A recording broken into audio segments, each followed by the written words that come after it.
Hello everyone and welcome to this presentation. I'm Frederic Raducki, I'm a game designer at Boombit.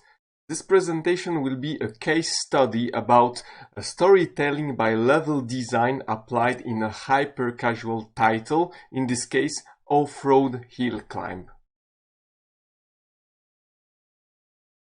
This presentation will be divided into 5 parts. The first one will be the project context. Why do Boombit decided to make such a game about off-road hill climbing, and how did I receive this project and how I started my work on it. Second part will be the initial pitch and prototypes. So I will share with you what was the initial vision and which rival prototype did we tested internally. Then hyper-casual and storytelling, are those two worlds compatible? We know that hyper-casual games must be very quick, fast, content limited, and localization very limited, amount of text limited, while we want to make some storytelling. So is that possible? The next part will be about storytelling via environment level design. So this is the main topic of our case study today. So is it possible avoiding words to convey a storytelling through level design and scenery? And to finish, I will share with you some takeaways that I recommend to use if you also have a project of this type, or maybe another topic, but how to combine storytelling and scenery level design. A bit of context now. This project was a part of my work as game designer at Boombit. We are a mobile game developer and publisher, and we can be satisfied that right now the amount of downloads for all our game overall is approaching 1 billion. Around April 2021, my department and me as game designer received this information that there seems to be a niche, an interesting topic in which a lot of potential hyper-casual players could love to play, which was the off-road climbing on a hill. So I will share with you right now the creative with which all this adventure started.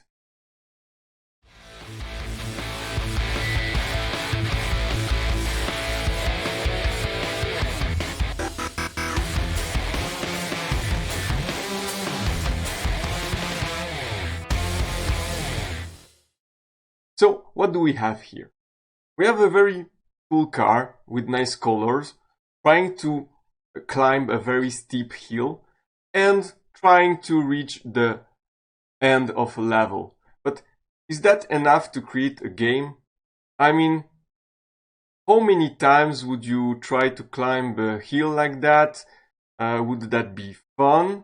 How many different hills can we offer? Is changing your type of car or changing your type of tires sufficient to make an interesting game that people will want to come back to and retain users? Let's see. At this point, every game designer would start to ask himself, okay, I have a context, a topic, hill climbing, cool. But what could be the controls of this game? What could be the mechanics? What could be the meta loop around the gameplay? What happens in between levels? To answer this question, I started looking at the other successful titles that Boombit had in the past, and more specifically on ramp games like Ramp Car Jumping, Bike Jump, and Slingshot Stunt Driver, which achieved a pretty huge success in our company. And all those games share a same characteristics. You do something, you try to do something, you upgrade and you get better at this, and in between levels, so you gather money to upgrade. I started to think, okay, this seems to fit the type of game off-road climbing could be. But then, what about this hill climbing? In the other titles, you feel like a Superman and always better and better because you fly from a ramp and you see a lot of scenery, you see interesting things, you fly over it, and then your car crashes or bike crashes into things, and that's fun. So how could we make of off-road climbing, a game similar to those titles, and try to repeat such great successes. What I will show you now are two prototypes that I started to create on the very first days of this project. I am not a fan of motorsports, I don't know much about off-road climbing, so I decided to do the most obvious thing for a game designer is to jump right into a prototype. So I just took the assets that you saw in this initial creative, throw that into a Unity and started to play around with this. So very quickly there were two prototypes created. One of them was more like a strictly uphill climbing, and the other one was more like a exploration, free roaming style. So let me show you now two videos and you will see the differences between the two. As you can see, this first prototype follows exactly the promise of the initial creative. You have a car, you tap to accelerate and you try to climb the steep hill. But is this appealing? Is this interesting? As you can see, in ramp games, at least you fly over a city or a scenery. Here, you are always looking at this steep hill. You don't even see what's going on. Where is the arrival? So we tried something else. We tried something. I felt that we need to navigate a bit inside this scenery to be able to see at least interesting things around us. So this is the topic of the second prototype. The second prototype, as you can see, you can see a bit more of the scenery. You have little trees there. There is a bridge. You wonder as a player, maybe, where am I going? Where is this game taking me? So since it's a hyper casual title, from the very beginning I was pretty sure that I don't want to offer a free driving experience. You cannot go where you want. You are on a rail, like a bit like a rail shooter, but you don't shoot, you just drive. When I passed the device to people and I asked them to play the first version and the second version, a lot of people, and including myself, when I played the game as a non-fan of motorsports, I had way more pleasure playing this second prototype. So here we had a little bit of a designer epiphany, revelation that, okay, there seems to be something in this experience of exploring an environment. Let's try to emphasize on that. Let's try to explore it even more. Maybe that's the main clue of this game. As I kept playing the prototype and I kept seeing people play the prototype, I recalled of some images of the series Uncharted. I remember seeing a friend playing it at his place and seeing this jeep going through some very interesting environment and encountering incredible and surprising hazards and events. So let me share with you a video that was a good reference for me to give a taste to this game. Okay, kid, just don't drop us. I just keep it slow, keep it in the center. Yeah, there's a lot of backseat driving going on right now. It's gonna be fine.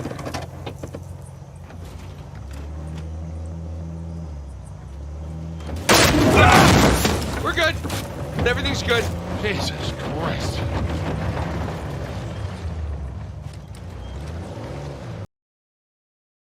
And this moment shows pretty much what was the guideline for the rest of the project. Because in this game, in off-road climbing, the player couldn't decide where he wants to drive. So I had to compensate this frustration by offering something else. And I felt that something else, something that will add replay value and engagement, would be some unexpected events and the discovery of the scenery in front of you. Like, what will happen next? If I cross this next meter, what will happen? If I cross this next corner, what will I discover? Indeed, some of our players will not come to this game at all for a storytelling. They will come there because they saw the off-road climbing concept. So I will share also with you the other video which we had to stick to, like to keep this feeling and this taste of the off-road climbing hill contests.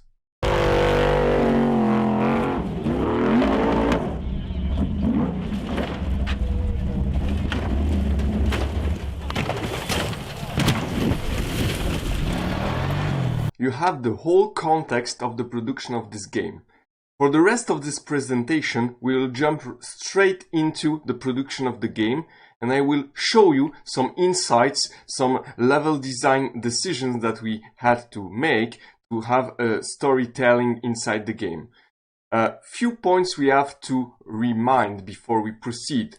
The hyper casual type of games requirements, as we know, this is like one hand, one finger controls, and the game played in portrait mode. So this will be important in the rest of the video at various points for the level design. A minimal amount of text and localization. You will see everything we wanted to convey as a storytelling had to be done via environment and not via writing any texts. Also, mobile market requirements. As you know, the build must be very light size. We cannot make an equivalent game to Uncharted. We cannot make a AAA console type of game. So all storytelling must be done in a very minimalistic amount of assets. Last but not least, the hardware limitations. So the game must be playable on the larger possible broad of devices around the world, and this goes from very high-end devices to the lowest end devices. Enough of context. Now we will jump straight into practical example of this level design and storytelling in the game. So, I will show you a session of a player that we recorded during playtesting. Here you have the occasion to see one of the rare texts hold the screen. This is the tutorialish part of a hyper-casual game, so it ends very quickly. Okay, and now the player is stuck. This is really the beginning of the game. Now let's stop just a moment. This is the other part of the tutorial. We invite the player to upgrade his vehicle and try again. And this time he will succeed in the level. Level number 3. Now you see that our first hazard, a bridge, it recalls you something, right? Is there. Player doesn't stand a chance to pass it. And now he's wondering, okay, if I cross this bridge, what will I see? Level number 4. Player keeps upgrading, he feels better at driving uphill, but now we twist it a bit. We put some urban signalization that you need to slow down. So you see here it's a hint for the player. The player keeps learning, keeps upgrading, he's getting better and better at what he's doing, and you can see here in the portrait mode view we managed to do things in a way that he sees there is something more there. He's intrigued by that, so he keeps on playing and trying harder. About cultivating the almost effect. Here you can see that, oh no, unfortunately he was almost there, but no more fuel. And it engaged him in one more time, let's play just one more time. Finally, he succeeds. And his reward is immediate, because he sees a new scenery, and this is where the new action takes actually place.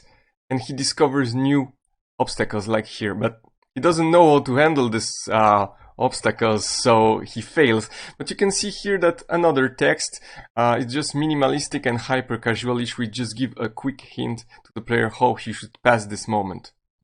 Player gets it. As you can see, he knows he needs to use balance to have a chance to pass. And now we have what's around the corner, because he doesn't know. He passed, but there are more hazards, more dangerous things, perilous things.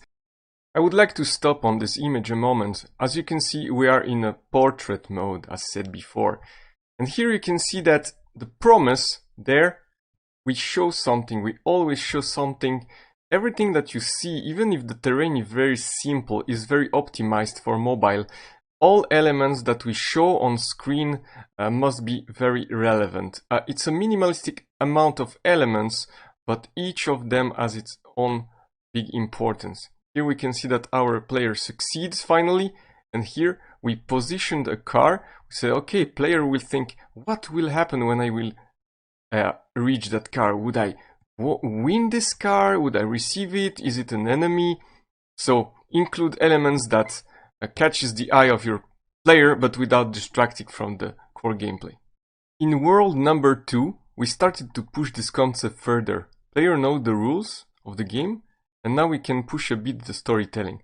So here you can see you saw a wreck of a car inside the mud. This is to show to the player that, oh hey, it's a dangerous area here.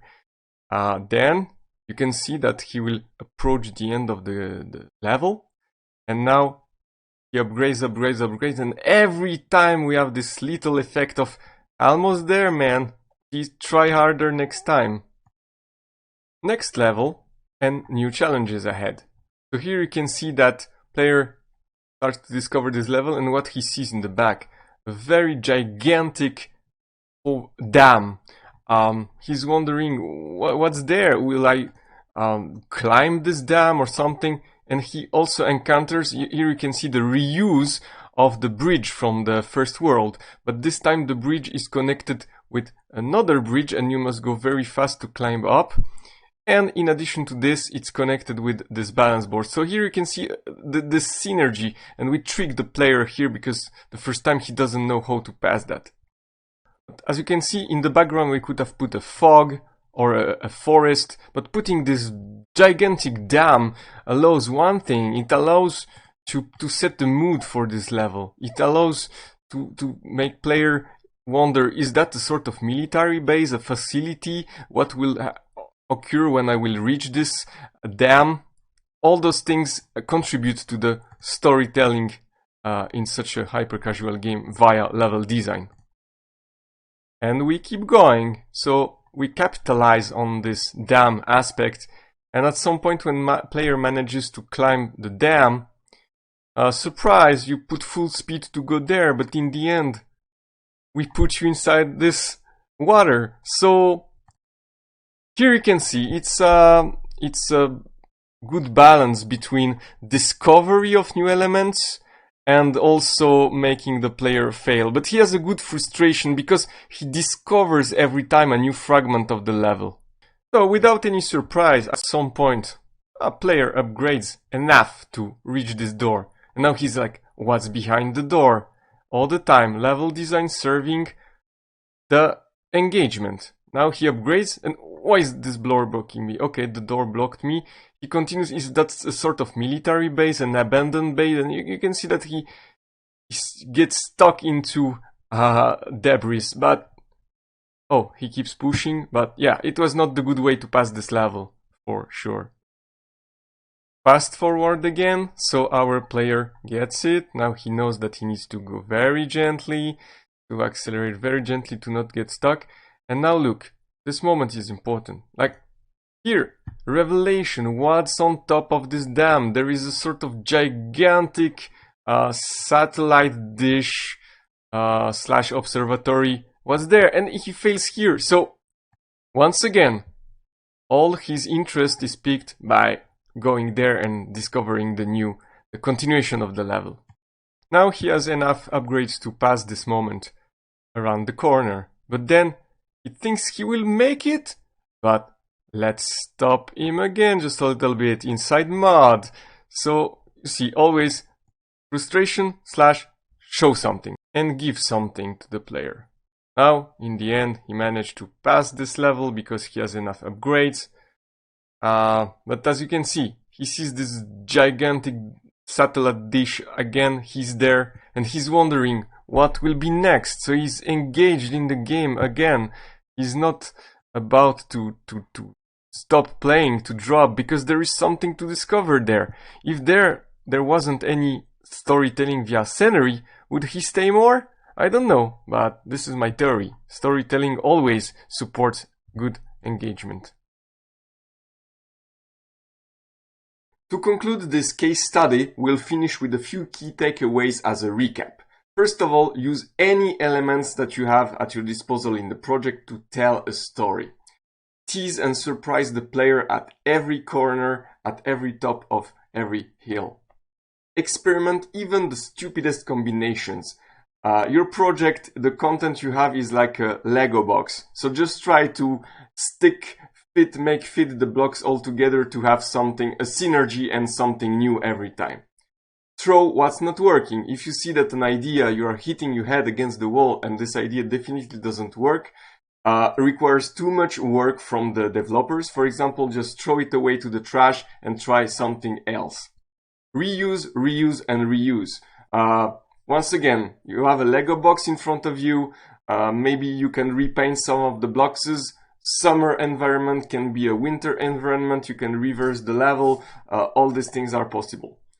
And finally, find the proper and the golden balance between gameplay and storytelling. This is maybe the most difficult thing because the storytelling must be in a hyper-casual title, above all, at the service of the gameplay and not the opposite. So don't try to overdo things. I know that as designers, we have this tendency, but just keep it simple. The storytelling must not go into the path of the overall experience in terms of pure gameplay. The game is available on the App Store and the Google Play Store. So if you are interested to test the game also and see by yourself, try those levels, everything that I showed in this presentation, please have a try and you have the links here next to me in the video. This concludes the case study. Thanks for your attention and I hope that this presentation can help you in any way for your level design and storytelling needs, that maybe you learn something new and it can inspire you for your own challenges.